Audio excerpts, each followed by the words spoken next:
अस्सलाम वालेकुम, welcome to my channel. उम्मीद है आप सब खैरियत से होंगे। तो सबसे पहले आप तमाम लोगों को रमज़ान करीम बहुत बहुत मुबारक। दुआ है अल्लाह ताला हमारी इबादत को अपनी बारगाह में कबूल फरमाए और हमें इस बीमारी से, कोरोना वायरस से निजात अता फरमाए। तो आज की क्लास में जो हम चीज़ डिस्कस करने वाले हैं वो है पावर क्लिप इनसाइड। तो चलिए स्टार्ट करते हैं।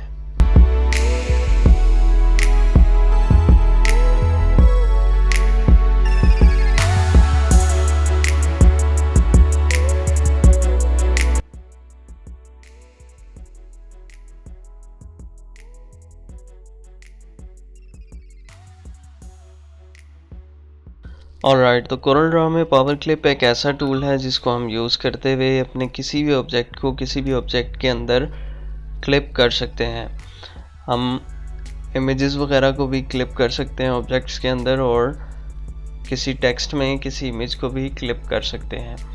तो पावर क्लिप को समझाने के लिए मैं यहाँ से एक रेक्टेंगल ले रहा हूँ और डेस्कटॉप पर मेरे पास एक पिक्चर पड़ी हुई है, मैं उसको इंपोर्ट कर लेता हूँ। इंपोर्ट एक्सपोर्ट का तरीका मैंने आपको अपनी लास्ट वीडियो में बताया हुआ है।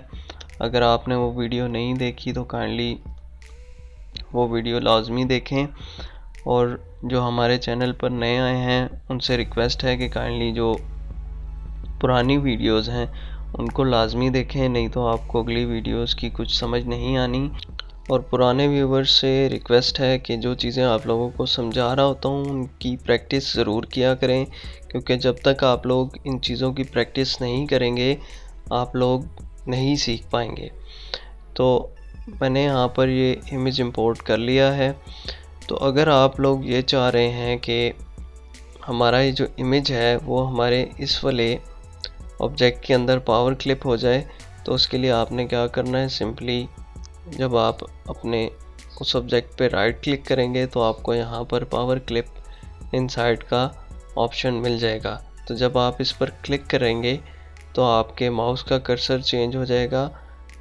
तो जिस शेप में या जिस ऑब्जेक्ट में आप अपने उस इमेज या ऑब्जेक्ट को क्लिप करना चाह रहे हैं उस पर जाकर आप कहीं पर भी एक दफ़ा क्लिक करेंगे तो आपका वो इमेज या ऑब्जेक्ट उस ऑब्जेक्ट के अंदर क्लिप हो जाएगा। अब आप इस ऑब्जेक्ट को मूव करेंगे तो उस ऑब्जेक्ट के साथ साथ आपकी वो इमेज भी उसके साथ ही मूव होगी, क्योंकि हमारी ये इमेज अब इसके अंदर क्लिप हो चुकी है। कोरल ड्रॉ में किसी भी इमेज को पावर क्लिप करने के मल्टीपल वेज हैं। मैंने आपको सबसे इजी और शॉर्टकट तरीका बताया पावर क्लिप करने का। तो अगर आप इस तरीके से पावर क्लिप नहीं करना चाह रहे तो कोई इशू नहीं है। आप जब यहाँ ऊपर मेन्यू बार में ऑब्जेक्ट की टैब में आएंगे तो यहाँ पर भी आपको पावर क्लिप इनसाइड का ऑप्शन मिल जाएगा। उसके अलावा एक और शॉर्टकट तरीका है जो अक्सर मैं भी यूज़ करता हूँ।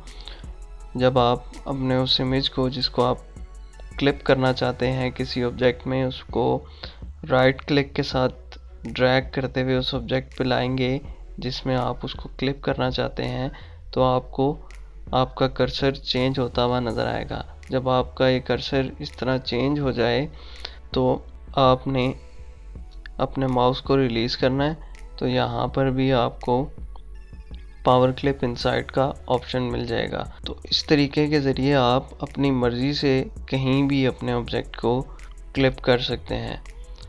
फर्ज कर लें मुझे यहाँ पर इसको लेफ़्ट बॉटम वाले कॉर्नर पे इसको क्लिप करना है, तो मुझे क्या करना है, सिंपली इसको यहाँ पर ला के जब मैं इसको रिलीज़ करूँगा अपने माउस को तो वो उसके अंदर क्लिप हो जाएगा। ऑलराइट, तो जब आप अपने उस ऑब्जेक्ट पे क्लिक करते हैं जिसमें आपने किसी इमेज को या किसी ऑब्जेक्ट को क्लिप किया हुआ है, तो आपको यहाँ पर कुछ बटन्स दिखाता है क्लिक करने पर। तो हमारा जो यहाँ पर ये जो बटन्स हैं इनके फंक्शंस भी हम देखते हैं। हमारा जो सबसे पहला यहाँ पर बटन है वो है एडिट पावर क्लिप का। तो जब आप इस बटन पे क्लिक करेंगे एडिट पावर क्लिप वाले पे, तो ये आपको उस ऑब्जेक्ट के अंदर ले जाएगा जिसमें आपने कोई भी इमेज या ऑब्जेक्ट वगैरह क्लिप किया हुआ है। तो इस तरह आप एडिट करके इसको बड़ा या छोटा कर सकते हैं। फ़र्ज़ कर लें हमारी जो रेक्टेंगल है, हमने अपनी इमेज को अपनी इस रेक्टेंगल के हिसाब से बड़ा या छोटा करना है, तो आप एडिट पावर क्लिप करके अपने उस ऑब्जेक्ट या इमेज को बड़ा या छोटा कर सकते हैं। जब आपकी एडिटिंग कंप्लीट हो जाए तो यहाँ पर आपको एक टिक का निशान बना हुआ नज़र आ रहा होगा, उस पर जब आप क्लिक करेंगे तो आपको वापस बाहर ले आएगा।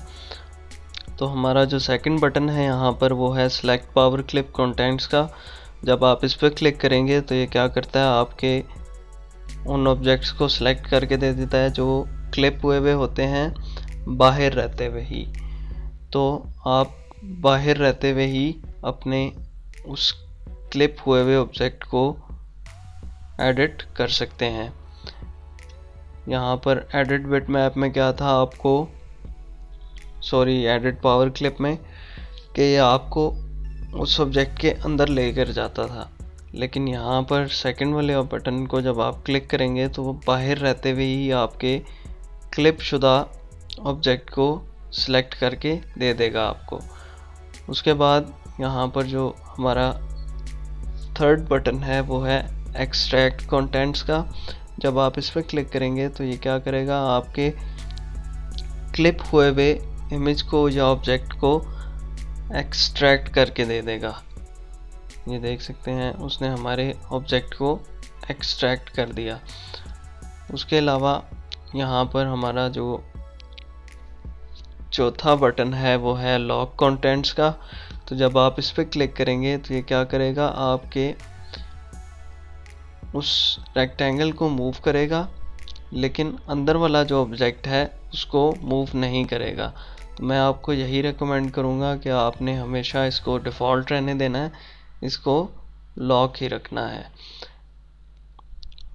क्योंकि जब आप इसको लॉक नहीं रखेंगे तो वो आपके सिर्फ बाहर वाले ऑब्जेक्ट को मूव करेगा, अंदर वाले ऑब्जेक्ट को मूव नहीं करेगा।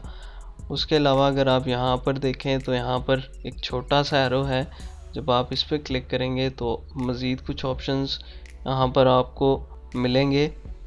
पहला जो हमारा ऑप्शन है वो है सेंटर कंटेंट्स का। जब आप इस पर क्लिक करते हैं तो चाहे जहाँ मर्ज़ी आपने क्लिप किया हो अपने ऑब्जेक्ट को, वो आपके उस इमेज या ऑब्जेक्ट को सेंटर कर देगा जब आप सेंटर कंटेंट्स पे आके क्लिक करेंगे। उसके बाद यहाँ पर फिट कंटेंट्स प्रोपोर्शनली है, जब आप इस पर क्लिक करेंगे तो यह आपके उस ऑब्जेक्ट को प्रोपोर्शनली आपके उस ऑब्जेक्ट के अंदर फिल कर देगा जिसमें आपने क्लिप किया हुआ है।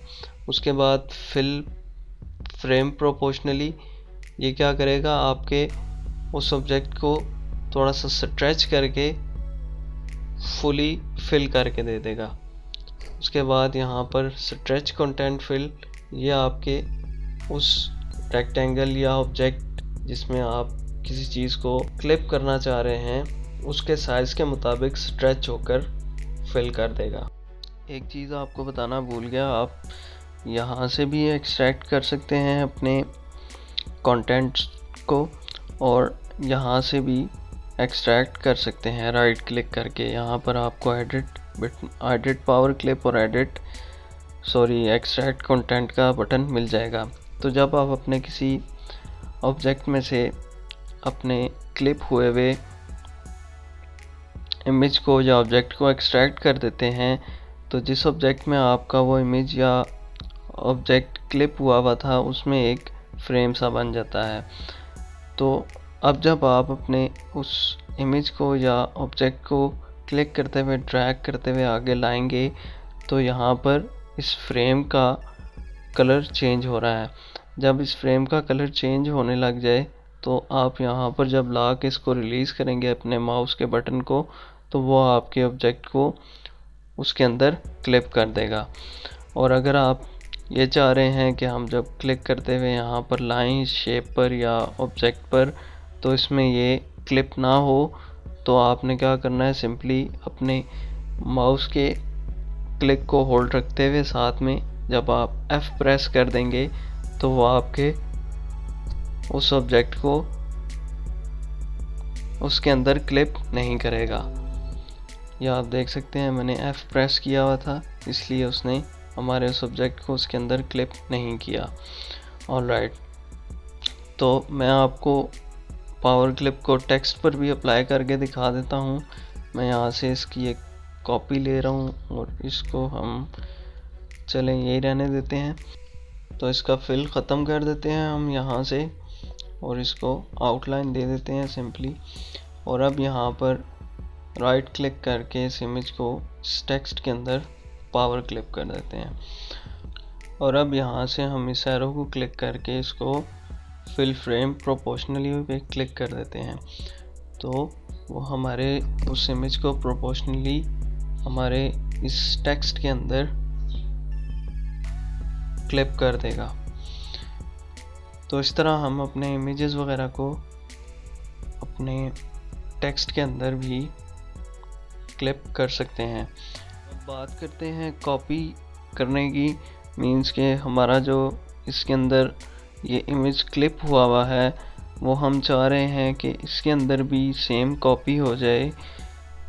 मीन्स के हमें यहाँ से इसको एक्सट्रैक्ट करके इसके अंदर ना क्लिप करना पड़े। तो उसके लिए क्या करना है, आपको उस ऑब्जेक्ट को सिलेक्ट करना है जिसके अंदर आपको कॉपी लेनी है और यहाँ ऑब्जेक्ट की टैब में आके पावर क्लिप वाले बटन में जब आप आएंगे तो यहाँ पर आपको कॉपी पावर क्लिप फ्रॉम का ऑप्शन मिलेगा। जब आप इस पर क्लिक करेंगे तो यहाँ पर आकर जब आप क्लिक करेंगे तो आपके उस ऑब्जेक्ट में उसको कॉपी कर देगा।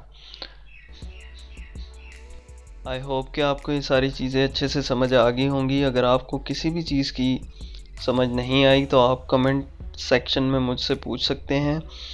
और अगर आपको ये वीडियो पसंद आई है तो इसको लाइक कीजिए, शेयर कीजिए और हमारे चैनल को सब्सक्राइब करना मत भूलिएगा। मिलते हैं अपनी नेक्स्ट वीडियो में, तब तक के लिए अल्लाह हाफिज़।